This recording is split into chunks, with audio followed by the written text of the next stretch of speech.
जय जगन्नाथ बंधुगण आपण मानक हार्दिक शुभेच्छा एवं शुभकामना।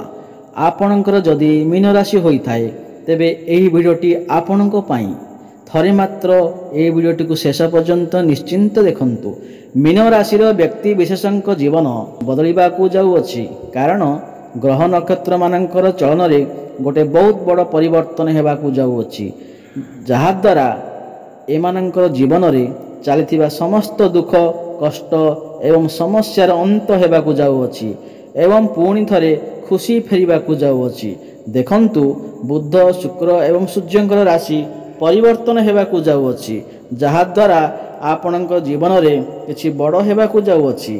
आपणकर जीवन रे चली समस्त दुख कष्टर अंत होगा जाऊँगी। पुनर्बार आपणकर जीवन रे खुशी फेरवा जाऊँगी। तेबे आसंतु जानिबा आपणक जीवन रे कौन सब बड़ परिवर्तन हेबार अछि। एहा पूर्वरु जदि आपणकर विमीन राशि होता है एवं आपण भी ईश्वर को सच्चा हृदय रे भक्ति करुथांती विश्वास करुथांती तेबे एही वीडियोटी को लाइक करी कमेंट बॉक्स रे जय माँ दुर्गा जय माँ लक्ष्मी जय जगन्नाथ अवश्य लिखंतु। देखंतु शुक्रंकर राशि परिवर्तन हेबाकू जाउअछि। शुक्र जे कि धनर कारक ग्रह शुक्र ग्रह को माँ लक्ष्मींकर स्वरूप माना जाए। शुक्र आपणकर अष्टम घरे थिले खराब स्थिति रे थिले सेतिपाई आपणक जीवन रे धनर आसुनथिला धनर व्यय घटुथिला आपणकर पैसा संचय होई पारु नथिला किंतु वर्तमान शुक्र आपणकर नवम भाव को चलन करिवे भाग्य भाव को चलन करिवे तेबे यह आपणक पई बहुत उत्तम समय अटे। भाग्यर सपोर्ट आपणक प्राप्ति हेब समस्त दिगरु भाग्य आपणक साथ देव भाग्य बल रे आपण समस्त कार्य रे उन्नति करिवे कम परिश्रम रे आपण बहुत अधिक सफलता लाभ करिवे एवं यह सहित बृहस्पति मध्य आपणकर तृतीय भाव रे बसी भाग्य भाव को देखिवे शुक्र को देखिवे भाग्य आपणकर बहुत भल अछि। आपण एही किछि बड़ कार्यर आरंभ करि पारंती किंबा कोनोसी बड़ इन्वेस्टमेंट करि पारंती कोनोसी बड़ डिसीजन मध्य नै पारंती। आपणक गृह रे शुभ मांगलिक कार्य रे आयोजन मध्य होई पारे। शेयर मार्केट स्टॉक मार्केट एवं ट्रेडिंग रे काम करुथिबा लोकमानंक पई समय अत्यंत शुभ अटे। सेमानंक काम रे बहुत अधिका सफलता प्राप्ति हेबो। आपणक आकस्मिक धन मध्य प्राप्ति होई पारे।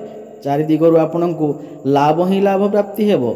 एही समय रे आपण धार्मिक यात्रा मध्य करि पारंती धार्मिक यात्रार सुख आपणको प्राप्ति हेबो। आपणकर मन धर्म आड़ को अग्रसर होई पारे। सामाजिक कल्याण काम रे आपण मन देई पारंती। आपण एही समय रे कोनोसी छोटो मोटो ट्रैवल करि पारंती छोटो मोटो जगह को यात्रा करि पारंती। आपणकर कम्युनिकेशन स्किल बहुत भल रहिबो। मैनेजमेंट बैंकिंग क्षेत्र रे ट्रैवल एंड टूर ए सब क्षेत्र रे काम करुथिबा लोके माननकु बहुत अधिक लाभ प्राप्ति हेबो।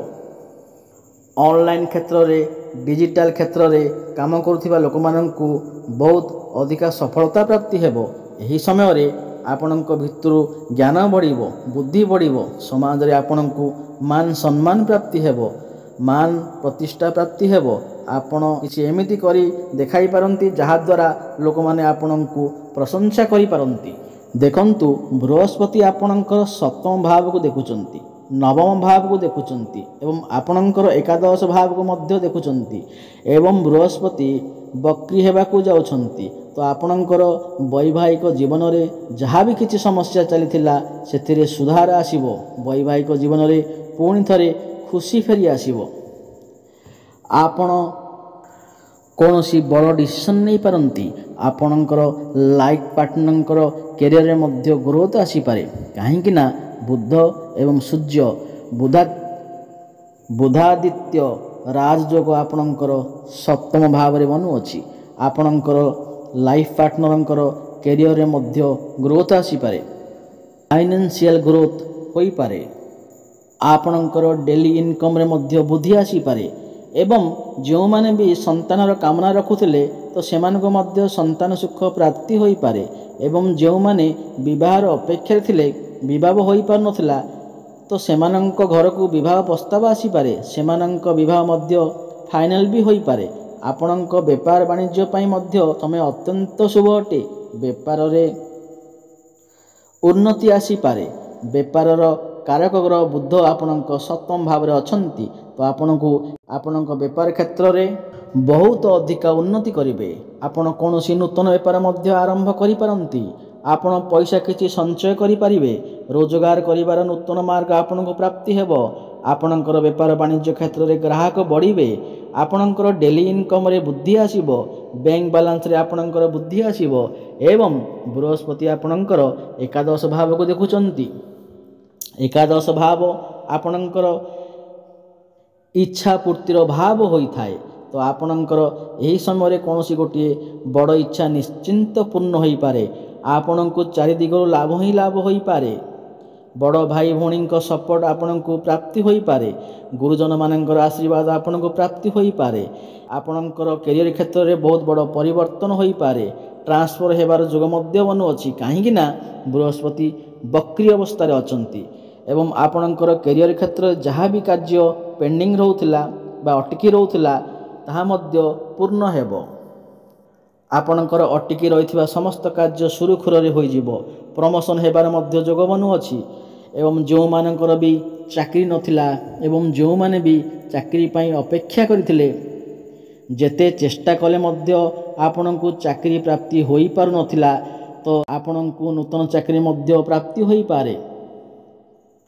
ଆପଣଙ୍କର ଯାହା ବି କିଛି ମନୋକାମନା ଅଛି ତାହା ନିଶ୍ଚିନ୍ତ ଭାବରେ ପୂର୍ଣ୍ଣ ହେବ। ଉପର ଅଫିସରଙ୍କ ସପୋର୍ଟ ଆପଣଙ୍କୁ ପ୍ରାପ୍ତି ହେବ। ଦେଖନ୍ତୁ, ଶନି ଆପଣଙ୍କର ଦ୍ୱାଦଶ ଭାବରେ ବିରାଜମାନ ଅଛନ୍ତି। ଦ୍ୱାଦଶ ଭାବ ଫରେନ୍ର ଭାବ ହୋଇଥାଏ, ହସ୍ପିଟାଲର ଭାବ ହୋଇଥାଏ, କୋର୍ଟ କଚେରୀର ଭାବ ହୋଇଥାଏ। ହସ୍ପିଟାଲରେ କାମ କରୁଥିବା ବ୍ୟକ୍ତି ବିଶେଷମାନଙ୍କୁ ବହୁତ ଅଧିକା ଲାଭ ପ୍ରାପ୍ତି ହେବ। ବିଦେଶ ଯାତ୍ରା କରିବାର ସୁଖ ମଧ୍ୟ ଆପଣଙ୍କୁ ପ୍ରାପ୍ତି ହେବ। ଆପଣ ଆପଣଙ୍କର କାମ କାର୍ଯ୍ୟକୁ ନେଇ ବିଦେଶ ଯାତ୍ରା ମଧ୍ୟ କରିପାରନ୍ତି। ଇମ୍ପୋର୍ଟ ଏକ୍ସପୋର୍ଟ କାମ କରୁଥିବା ଲୋକମାନଙ୍କ ପାଇଁ ସମୟ ଅତ୍ୟନ୍ତ ଶୁଭ ଅଟେ। ସେମାନଙ୍କୁ ଲାଭ ହିଁ ଲାଭ ପ୍ରାପ୍ତି ହେବ।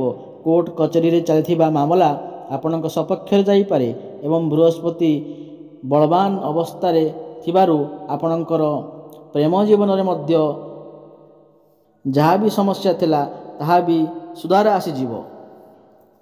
ଆପଣ ଦୁଇ ଜଣଙ୍କ ମଧ୍ୟରେ ଭଲ ପାଇବା ବଢ଼ିବ, କାରଣ ଭଲ ପାଇବାର କାରକ ଗ୍ରହ ଶୁକ୍ର ଆପଣଙ୍କର ଭାଗ୍ୟ ଭାବକୁ ଚଳନ କରିବେ। ତ ଆପଣଙ୍କର ପ୍ରେମ ଜୀବନ ପାଇଁ ଅତ୍ୟନ୍ତ ଶୁଭ ଅଟେ।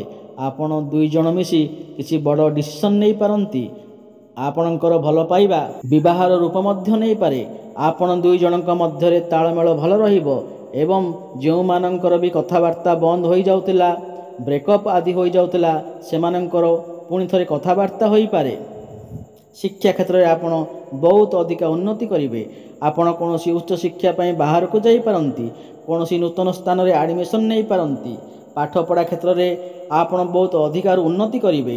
ଆପଣଙ୍କର ମନ ଭିତରେ ଯାହା ବି କିଛି ସମସ୍ୟା ଥିଲା ତାହା ପୂରଣ ହେବ। ପାଠପଢ଼ାରେ ପୂର୍ବରୁ ଯଦି କିଛି ସମସ୍ୟା ଲାଗି ରହିଥିଲା ତ ତାହା ଏବେ ଆପଣଙ୍କ ଭିତରେ କନଫିଡେନ୍ସ ବଢ଼ିବ, ଟ୍ୟାଲେଣ୍ଟ ବଢ଼ିବ।